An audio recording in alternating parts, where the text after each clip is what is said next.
두 남녀가 식사를 하러 식당에 갔습니다.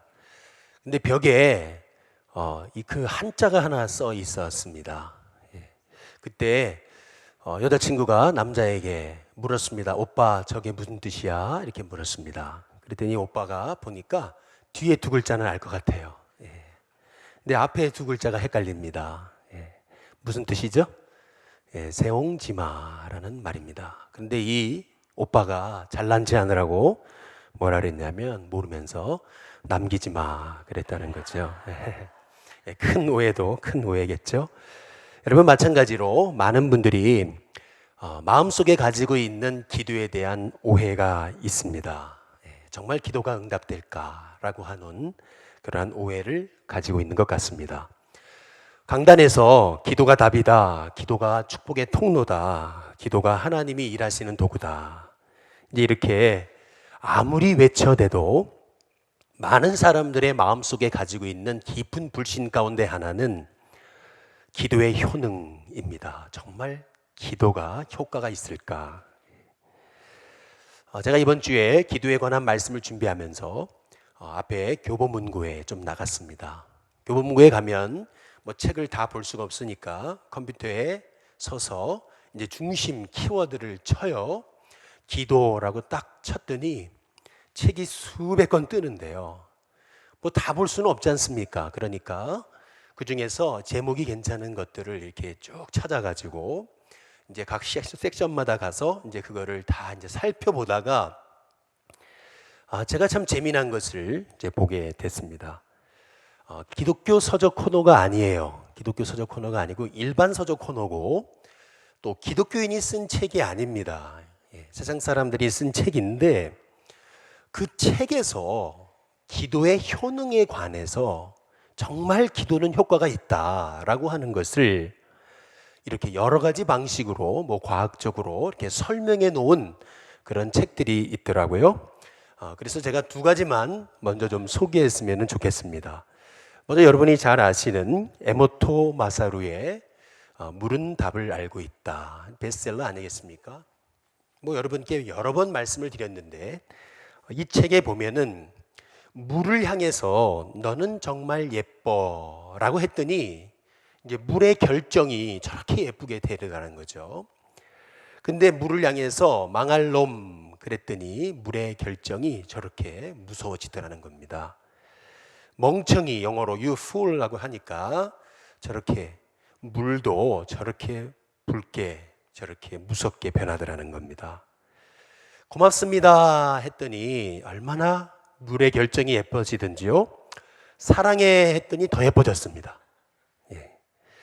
그래서 이 에모토 마사루는 실제로 호숫가에 나가가지고 기도를 했답니다. 예. 그래서 기도를 하기 전에 물의 결정을 찍어보니까 저런 모습이더래요. 호수의 물이. 그런데 기도를 마치고 다시 물을 찍어보니까 호수의 결정이 어떻게 돼요? 예, 저렇게 예쁘게 변화되더라는 겁니다.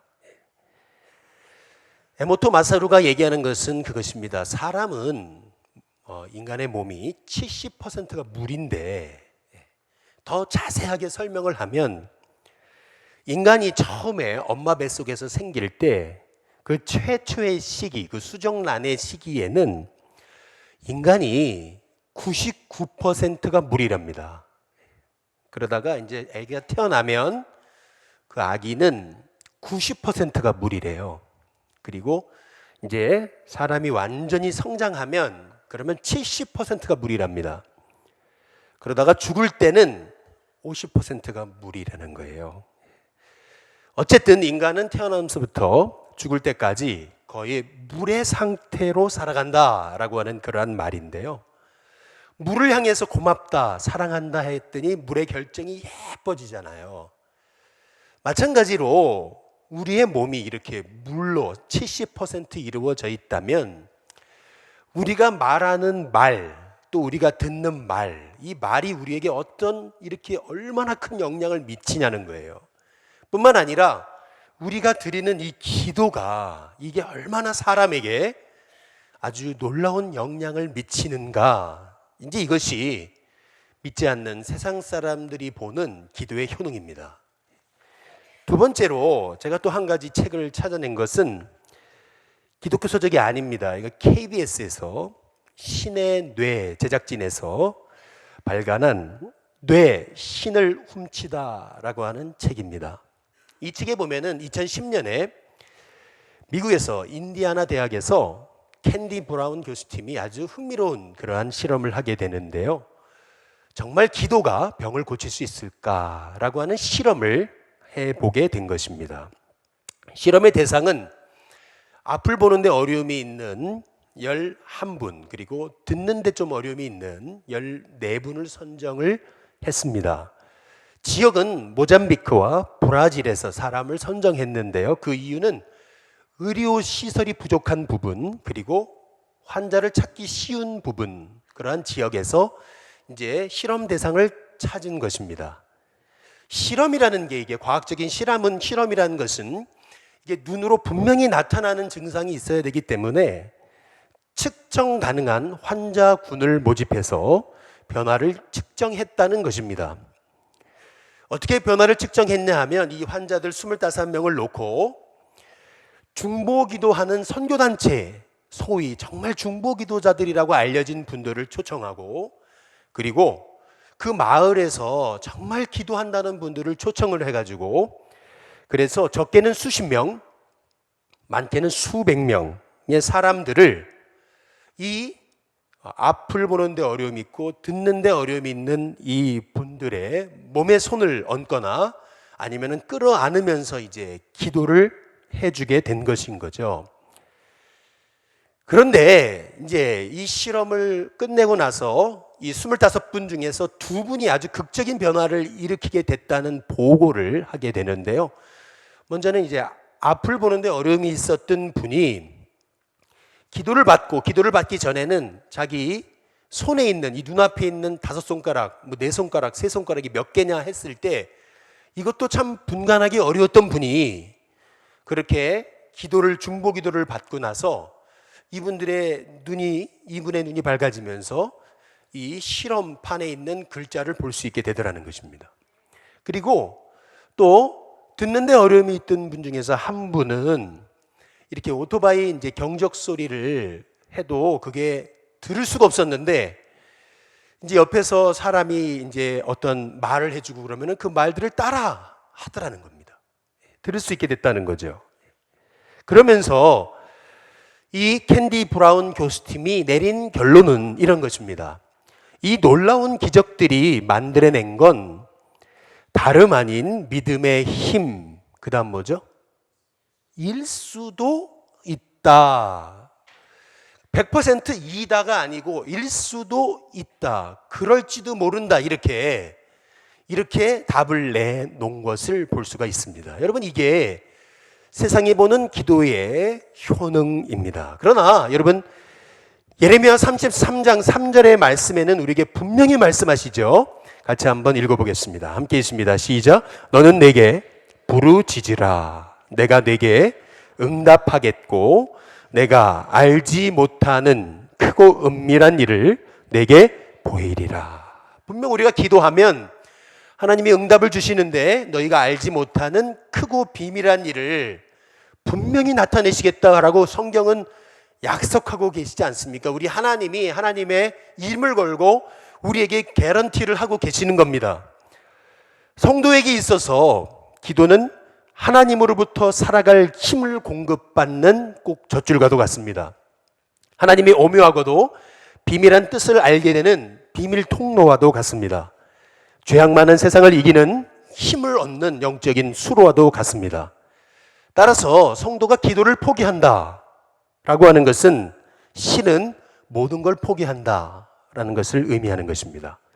성도가 기도하지 않는다라고 하는 것은 가장 지금 심각한 죄를 저지르고 있다는 것을 의미합니다.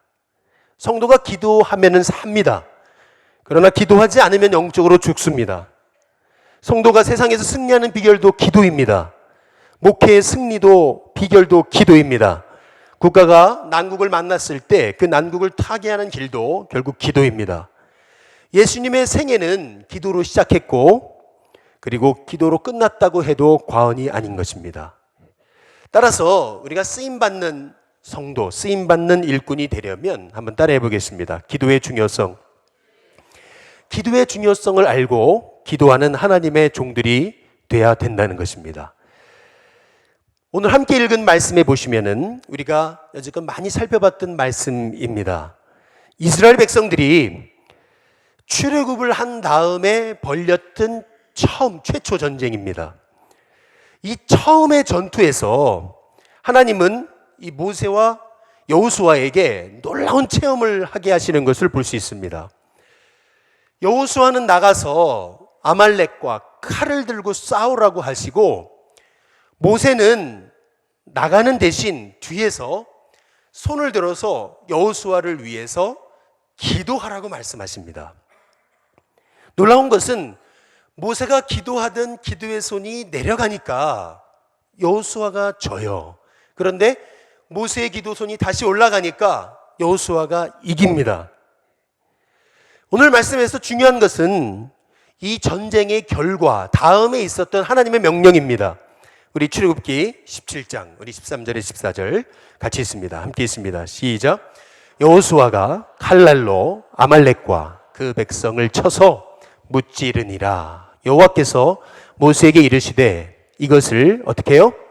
먼저 책에 기록하여 그 다음에 기념하게 하고 여호수아의 귀에 외워 들리라. 내가 아말렉을 없이 하여 천하에서 기억도 못하게 하리라. 여기 보면 세 가지를 명령하시잖아요. 책에 기록해라, 기념하게 해라, 그리고 여호수아의 귀에 아예 외워서 잊지 못하게 해라 라고 그렇게 말씀하고 있습니다. 하나님이 모세에게 이렇게 이 세 가지를 당부하시는 이유를 우리는 알아야 되는 것입니다. 신앙생활의 승리의 비결은 기도거든요. 그런데 우리는 자꾸 기도의 중요성을 잊어버린다는 겁니다. 조금 문제가 좀 잘 해결되면 금방 기도하지 않습니다.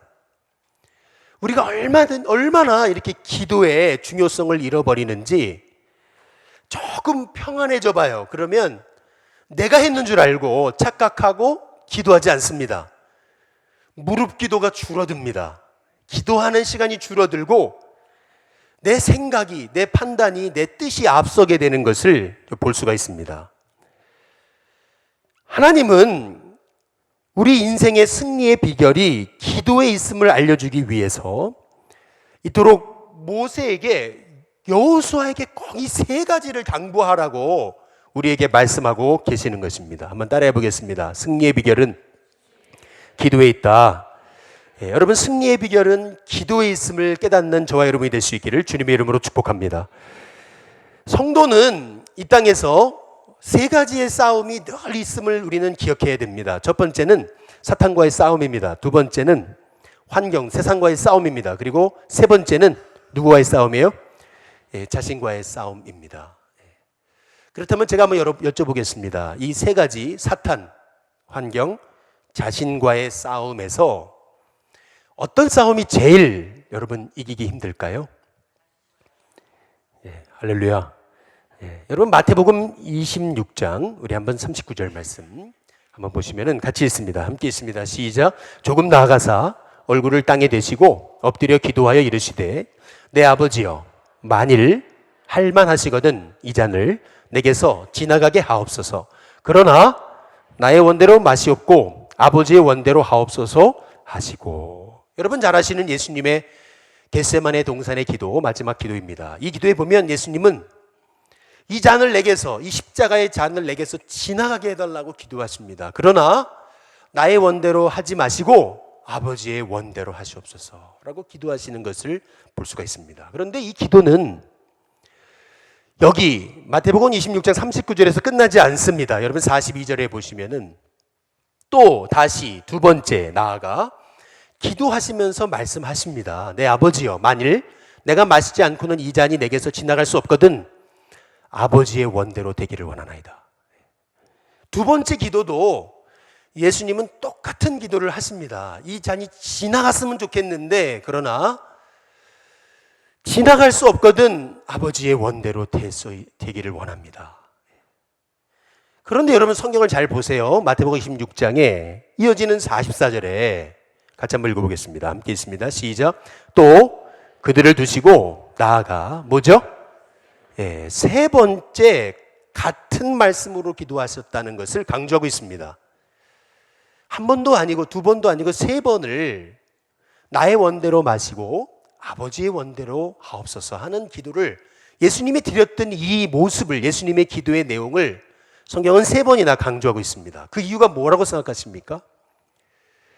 예수님도 예수님의 자신을 하나님의 뜻에 내려놓기까지 예수님도 여러분 세 번의 기도가 필요하셨다라고 하는 말씀입니다. 이것이 의미하는 것은 뭐냐면 기도가 왜 이렇게 중요하냐는 겁니다. 기도의 중요성, 그것은 뭐냐 하면 기도하지 않고는요 내 자아가 펄펄 살아있게 됩니다.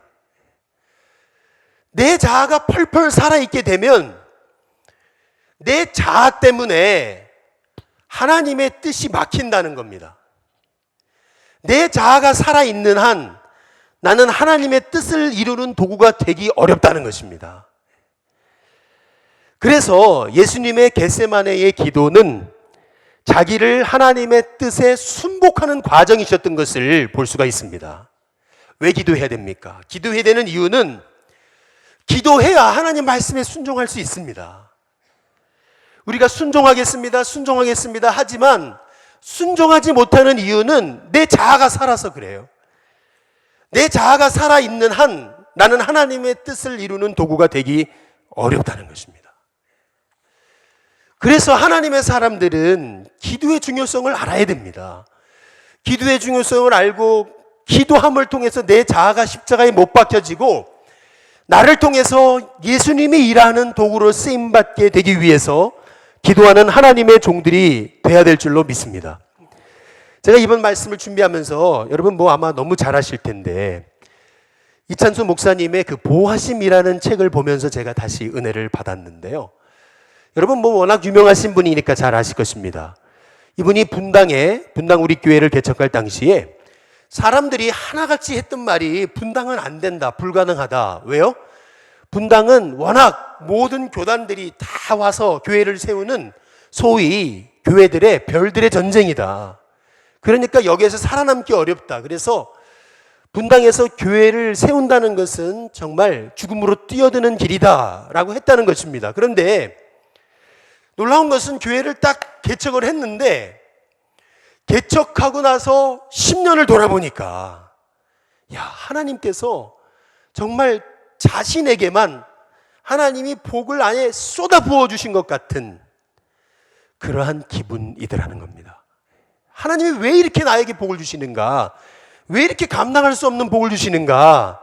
기도하는 가운데 탁 머리에 스쳐 지나가는 하나님의 음성은 뭐냐 하면은 바로 아버지의 기도하시는 모습이었다는 겁니다. 이 목사님의 아버지도 목사님이셨는데 금식기도 40일 금식기도를 하다가 돌아가셨다 그러잖아요. 당시에는 그 금식기도를 하다가 돌아가신 아버지가 잘못하신 건 줄 알았는데 지금 생각해 보니까 나는 그 기도의 열매를 따먹는 그러한 사람이라는 것을 깨닫게 됐다는 것이죠. 하나님 앞에 쓰임받는 사람을 여러분 한번 잘 보시면은요, 정말 하나님 앞에 처음부터 끝까지 아주 존귀하게 쓰임받는 사람을 보시면 뒤에는 어김없이 중보기도하는 사람이 있습니다. 어김없어요. 이 사람이 왜 이렇게 쓰임받는 걸까? 어떨 때는 배가 아픕니다. 저 사람이 왜 이렇게 쓰임받는 거지? 그런데 나중에 이렇게 그분의 삶의 주변 분들을 보면은 반드시 뒤에는 그분을 위해 기도하는 분이 있어요.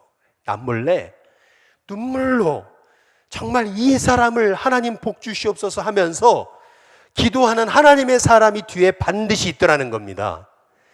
저는 우리 일신교회 성도님들이 기도의 중요성을 깨달아서 정말 기도함을 통해서 내 자아는 십자가에 못 박히고 그리고 여러분을 통해서 하나님이 일하시는 은혜가 있게 되기를 주님의 이름으로 축복합니다.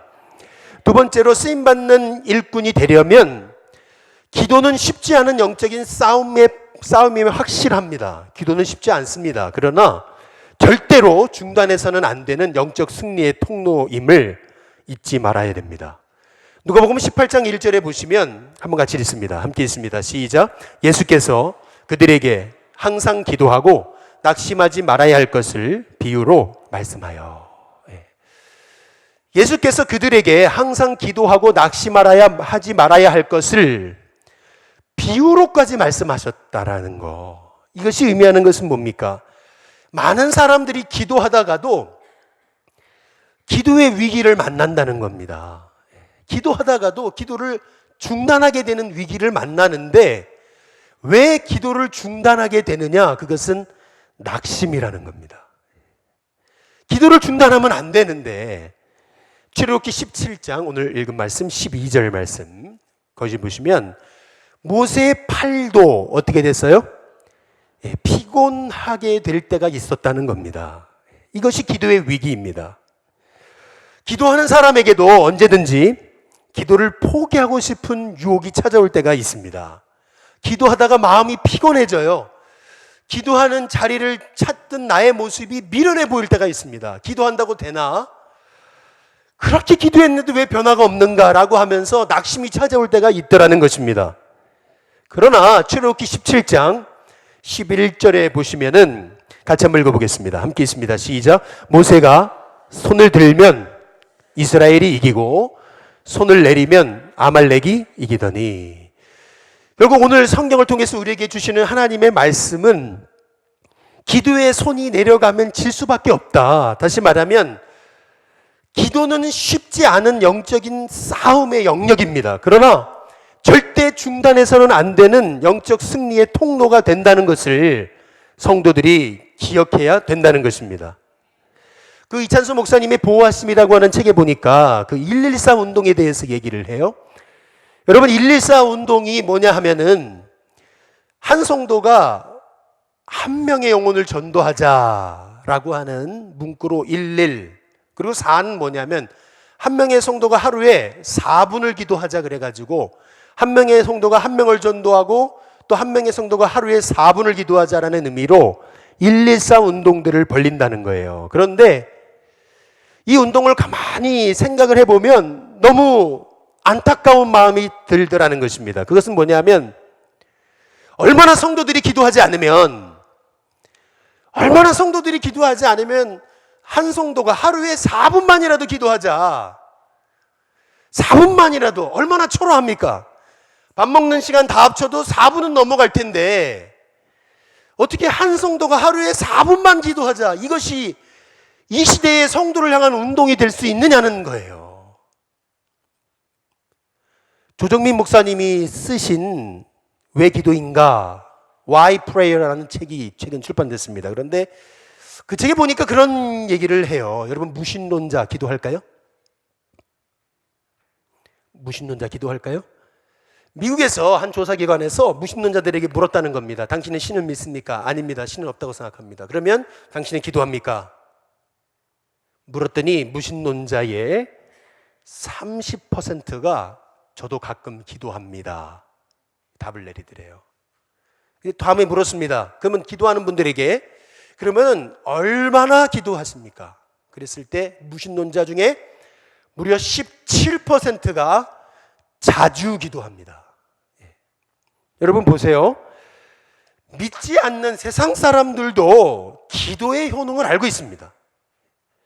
누구에게 기도해야 되는지, 어떻게 기도해야 되는지 전혀 알지 못하는 세상 사람들도 기도가 뭔지는 몰라도 기도하고 있다는 것에 대해서 생각해 본다면 여러분 이 114 운동이 얼마나 부끄러운 것이냐는 거죠. 아프리카에 비서새라는 새가 있답니다. Secretary Bird라고 하는 비서새가 있대요. 혹시 들어보셨습니까? 보통 때는요 이 비서새가요 아주 잘 난대요. 그런데 딱 위험을 감지하면 어떻게 되냐면 이 새는 땅에 처박혀가지고 그냥 땅을 기인답니다. 신기한 것은 여러분 새는 위험을 감지하면 날를 수 있습니다. 또 날아야 됩니다. 그러면 위험을 벗어날 수 있습니다. 그런데 이 비서세의 특징은 위험을 딱 감지하면 못 난대요. 그러면서 땅에 추락해가지고 땅을 긴다는 거죠. 여러분, 혹시 여러분도 이런 비서세의 모습을 하고 있지는 않느냐는 거예요. 그리스도인이 기도하면 승리할 수 있는데 여러분 얼마나 기도하며 사시냐는 거예요.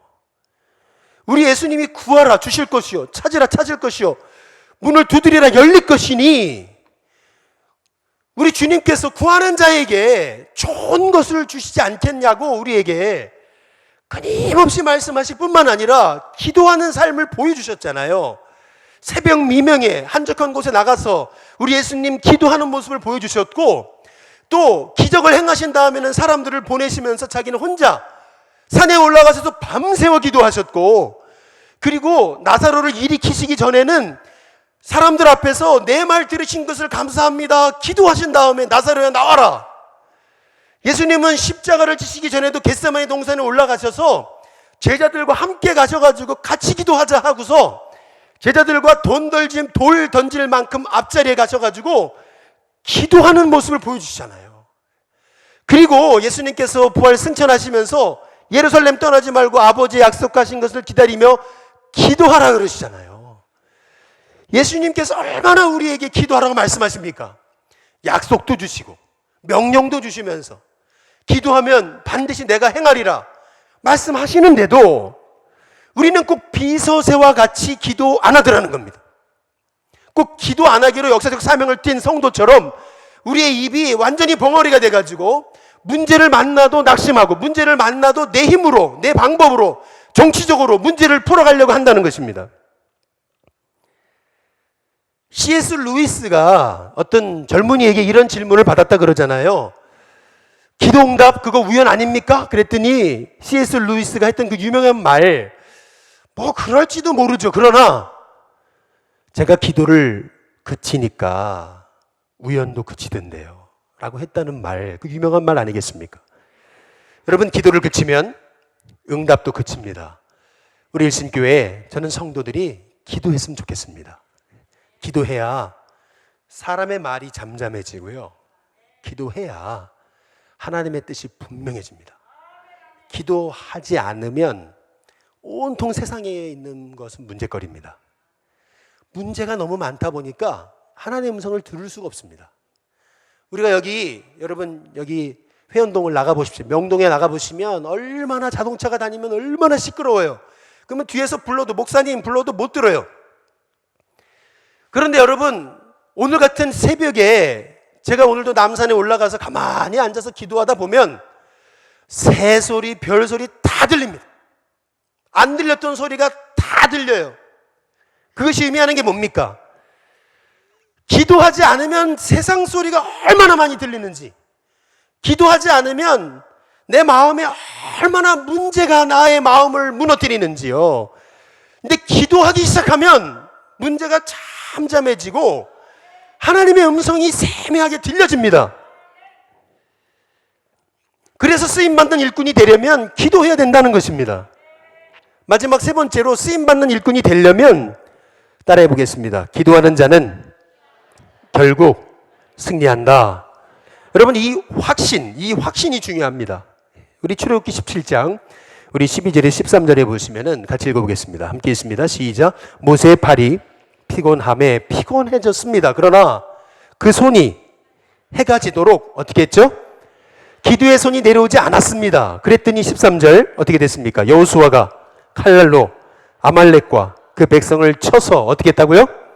무찌르니라 승리했느니라 라고 말씀하고 있습니다. 우리가 꼭 가져야 될 확신은 뭐냐 하면, 기도하는 사람은 결국 승리하고 기도하는 사람은 결국에는 쓰임받는다 라고 하는 믿음이 필요합니다. 다니엘은 왕이 4번이나 바뀌어도 그 자리에 계속 있으며 쓰임받습니다. 그 이유는 다니엘이 기도하는 사람이었기 때문에 그렇습니다. 아브라함이 믿음의 조상이 된 것도, 아브라함은 소돔과 고모라를 향해서 중보기도 했던 유일한 사람입니다.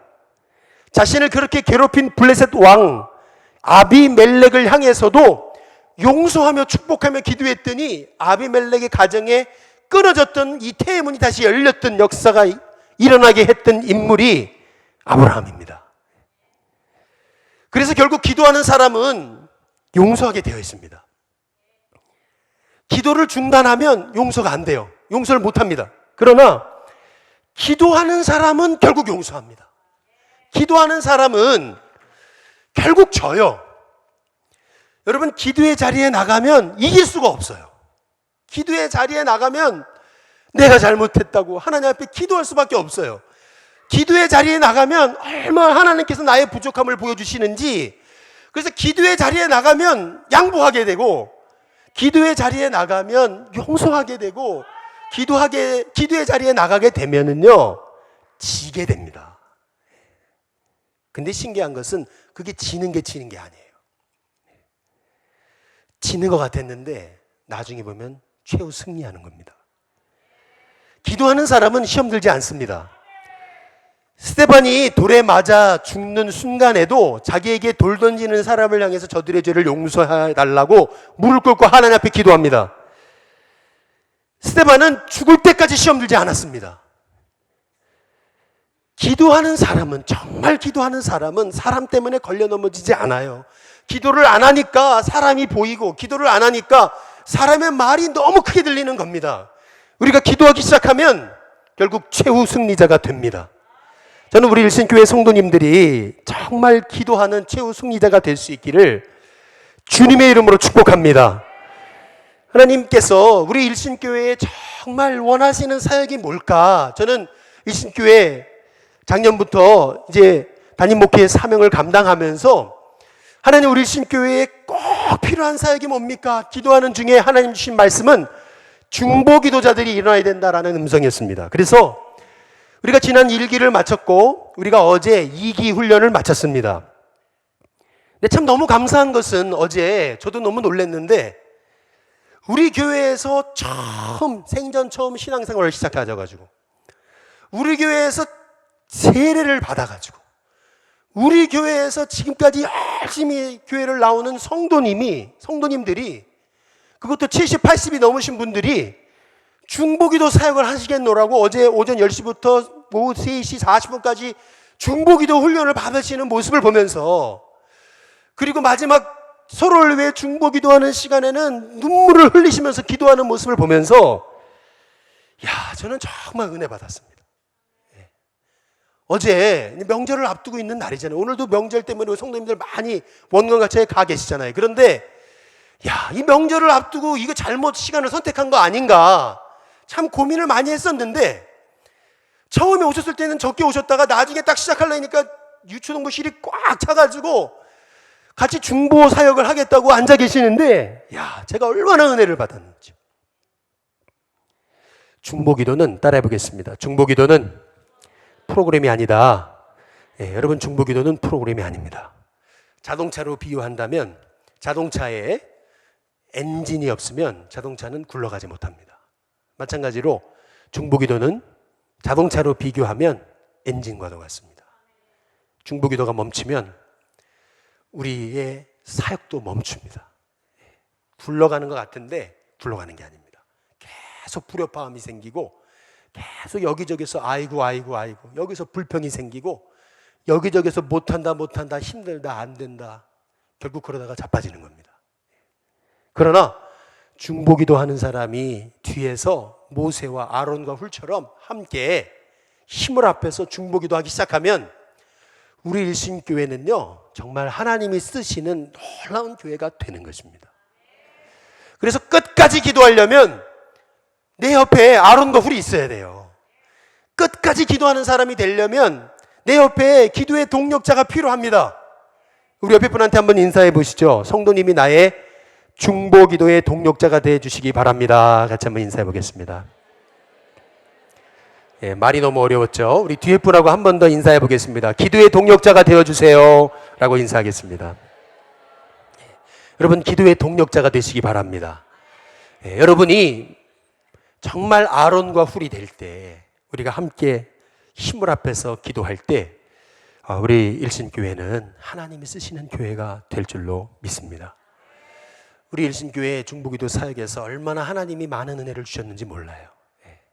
오늘 일부 예배도 오셨지만은 이화여대병원에서 이제 곧 돌아가신다 그랬는데 중보기도에서 쫙 문자를 날렸습니다. 기도해달라고. 그리고 나서 제가 가가지고 그 응급실에 가서 기도하는데 하나님이 일으켜 주시잖아요. 야, 저도 그냥 너무 놀랐어요. 예. 여러분, 우리가 중보기도 사역을 통해서 하나님이 주신 은혜를 나누라 그러면 한두 가지가 아닙니다. 예. 여러분이 그 기도의 비밀을 체험했으면 좋겠습니다. 예. 우리 김현승 씨의 우리 가을의 기도로 우리 같이 여러분의 기도 제목 삼아서 고백하면서 말씀을 마쳤으면 좋겠는데요. 저는 이래 본 적은 없는데 한번 이렇게 마쳤으면 좋겠습니다. 이거를 여러분의 기도로 삼아서 한번 읽어보시고 그리고 말씀을 마치겠습니다. 우리 함께 읽어보겠습니다. 가을에는 기도하게 하소서. 낙엽이 지는 때를 기다려 내게 주신 겸허한 모국어로 나를 채우소서. 가을에는 사랑하게 하소서. 오직 한 사람을 택하게 하소서. 가장 아름다운 열매를 위하여 이 비옥한 시간을 가꾸게 하소서. 가을에는 홀로 있게 하소서.